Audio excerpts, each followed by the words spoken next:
¿Alguna vez elegiste algo, no porque fuera tu elección, sino porque alguien más, o un grupo de amigos, tus familiares, un enamorado o enamorada, estaba esperando que hicieras eso? Es muy común que pase. La idea es que cuando uno es joven y se acostumbra a ese hábito, eso a la larga nos trae una cuenta muy grande que pagar. ¿Y sabes quién la paga? La pagas vos. Lo sé por experiencia. Con los años nos viene una factura muy grande que pagar y la pagamos solo nosotros. Así que si sos un joven que tiene esa tendencia, este episodio de cómo tomar decisiones cuando alguien nos presiona es para vos. Por ejemplo, una situación típica. Formás parte de un grupo de chat, llega ese mensaje que es para vos y tenés que decidir por sí o por no. ¿Aceptás o no aceptás ese plan? Y sentís que en tu cabeza que todo el grupo está ahí atento a tu respuesta. Y sabés que la mayoría ha dicho que sí. Ahora, ¿vas a decir que no? ¿Vas a quedar como el raro? ¿Vas a quedar como el diferente? Si decís que no y nunca más te participan nada, quedás fuera. Y lo que es peor, sentís que además pueden empezar a hablar a tus espaldas. Pregúntate esto: ¿cuántas decisiones pequeñas al día tomás no porque sea tu convicción, sino para agradar a los demás? Hoy nos estamos acostumbrando a una presión de grupo que no descansa. Cuando yo era joven también tenía esa presión de grupo, pero ¿sabes qué? Terminaba en mi lugar de estudio o terminaba en el club, pero cuando yo entraba a mi casa, oh, eso cambiaba. Pero hoy en día eso no pasa. ¿Por qué? Porque esto tenemos la presión de grupo en el bolsillo las 24 horas del día. Un mensaje sin responder, una tendencia a la que no nos sumamos, una foto que no compartamos, nos hacen creer de que ponemos en peligro nuestro lugar en ese grupo. Y ahí es donde el cerebro empieza a jugar en contra. Cuando nos sentimos inseguros, dudamos de qué hacer, nuestro cerebro, como ya lo hemos mencionado en otros episodios, activa ese atajo automático. ¿Y qué nos hace hacer? Copiar. ¿Y qué copiamos? Y lo que hacen los demás. ¿Y por qué lo hacemos? Y bueno, porque si suponemos que todos los demás van para ese lado, capaz que ellos saben algo que yo no sé, puedo llegar a pensar, entonces terminamos de decidir seguirlos, solo por no desentonar. Pero ¿sabías que eso no es lo más prudente? Porque sin darnos cuenta, le estamos entregando el control de nuestras vidas a personas que cuando llegue la cuenta no van a pagar ellas, vamos a pagar nosotros. O vas a pagar vos. Para entender estas cosas, cuando decidimos, influenciados por otros, es que tenemos que mirar por lo menos tres fuerzas que compiten por tomar el control de nuestra vida. Me gusta pensar que se trata como el triángulo de la influencia. Imagínate un triángulo. En el vértice de arriba, por ejemplo, está la fuerza de las personas que te conocen y quieren lo mejor para vos. Pueden ser tus padres, familiares, amigos, profesores. En el vértice de abajo, pueden estar estos amigos que te dicen: no, es aburrido ser obediente, tenés que ser desobediente, tenés que demostrar de que sos valiente, y te piden cosas absurdas. La mayoría de ellas quizás tú no estás muy convencido de hacerlas, pero claro,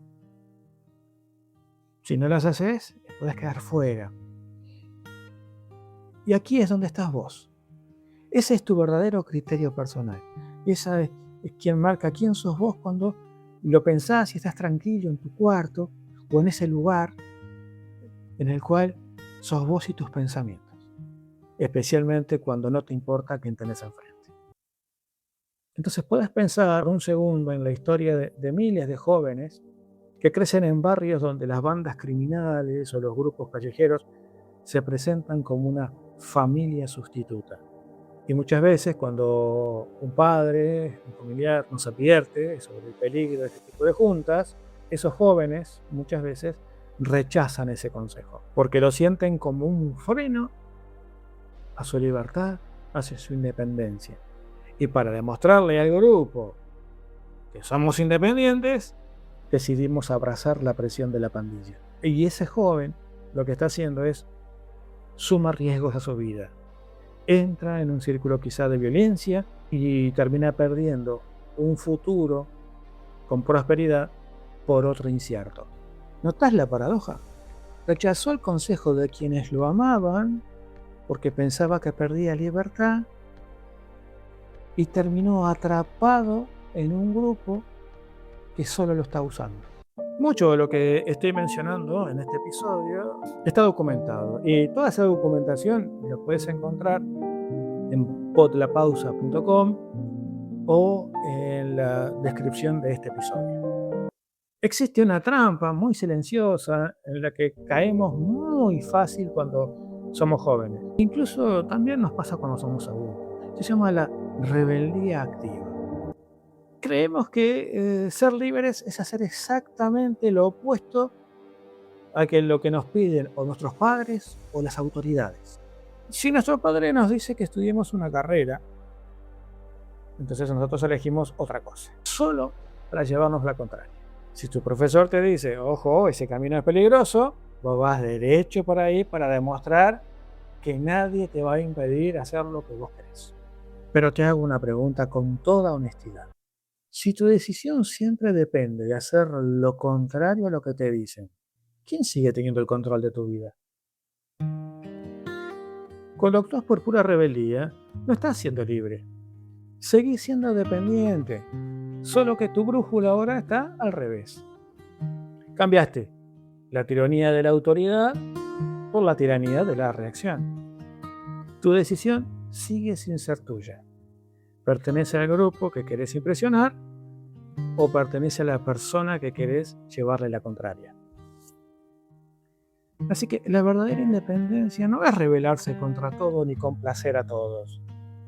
La verdadera independencia es tener la madurez de poder elegir lo correcto, lo que te hace bien a vos, incluso si coincide con lo que te aconsejan tus padres, o incluso si tu grupo de amigos se ríe de vos por hacerlo.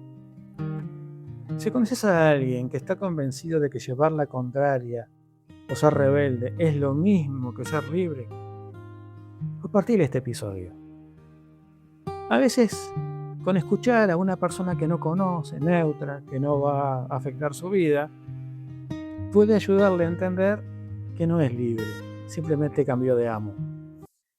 Y la pregunta que todos nos estamos haciendo, entonces, ¿cómo se sale de la trampa de la presión de grupo? Bueno, no se sale siendo el más guapo, el más fuerte, ni discutiendo, levantándole la voz a todo el mundo. Se sale teniendo un criterio de antemano. Por ejemplo, personalmente a mí de joven me ayudó mucho a tener el criterio bíblico. Y ahí encuentro muchas ideas que me han ayudado y me han acompañado por toda mi vida.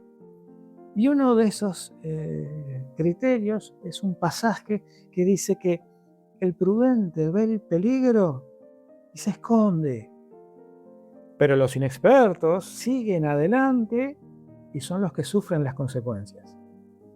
Claro, hoy cuando analizábamos decíamos que decidir por otros nos trae una cuenta que luego tenemos que pagar nosotros, no ellos. Eso es pagar las consecuencias, eso es sufrir las consecuencias. Bueno, si querés buscar este pasaje, está en Proverbios, capítulo 22, el verso 3. Pero capaz que vos te guías por otros principios, vos te guías por otras normas. Y está bien, el asunto es que lo tengas claro.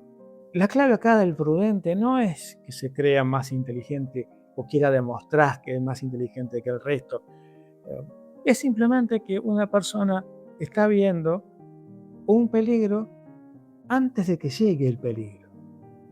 Y por eso decidió, bueno, yo a este grupo lo voy a seguir hasta acá. No espera estar reunido en grupo para decidir y bajo la presión de 10 o 4 o 3 o lo que sea. No, porque ahí es muy difícil si no lo tenemos pensado de antemano. Ahí en ese caso la presión nos va a ganar siempre. Claro, funciona.